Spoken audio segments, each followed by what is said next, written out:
We're going to take a moment out of continuing to talk about the Sith Lords of oligarchy and their threat to democracy, which we know you love, by the way. It's so exciting to know about, yet very important, to highlight a few specific definitions that may seem totally different or irrelevant, but are areas that our work tends to focus on and very much interweave with all larger societal issues, especially related to mental health. Yet most people have no idea they do or even know what they are. So even though they are the closest thing to the previous said reference of real-life Jedi stuff, very few people will listen to this or care. The first one is what's called esotericism. People think esoteric only means obscure or weird, or maybe little known, which to some extent it very much does. Esotericism primarily refers to a set of esoteric practices and knowledge that are typically intended for a select and initiated few rather than the general public. The term esoteric is derived from the Greek word esōterikos, meaning inner or hidden. So what it also means is inside.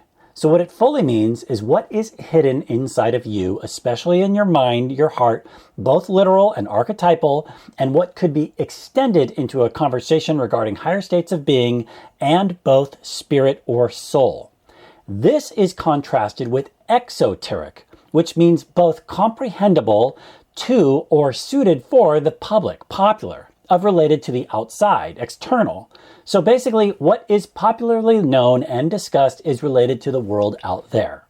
Just like how a smaller, lesser-known indie band's music will be superior to pop culture mainstream fluff music, which is inferior in quality yet widely known, in a dartboard, the esoteric can be thought of as the red center of the bullseye, which everything else radiates out from, while the exoteric is the rest of the board or the more shallow outer area. To again go to the same popular culture reference, esoteric knowledge is basically what the small number of Jedi know and practice, while exoteric knowledge is what the majority of the population, the non-Jedi, know. It's accurate to say that there is deeper substance and value in the esoteric over the exoteric, and a more evolved human will become interested in the esoteric in their lifetime.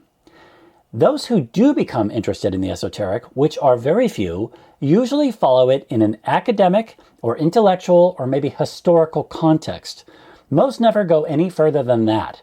Yet those that do go further, even a smaller group, some of whom, like the monks or Jedi, choose to devote their whole life to such, can enter into study via praxis, meaning practical experience, finding spiritual meaning and personal transformation through esoteric practices, with more advanced esoteric knowledge considered private or reserved for those who have undergone specific intellectual training. Esotericism can be found in various cultural, mainly philosophical, and least of all religious traditions through history. Examples include very, very, very old things such as indigenous and pagan practices like shamanism or alchemy, or newer systems such as aspects of Gnosticism, Kabbalah, or Sufism. Since people's non-belief or belief in their faith systems drives all their other psychology, the juxtaposition of esoteric and exoteric are of foundational importance. I'll say that again. They are of foundational importance.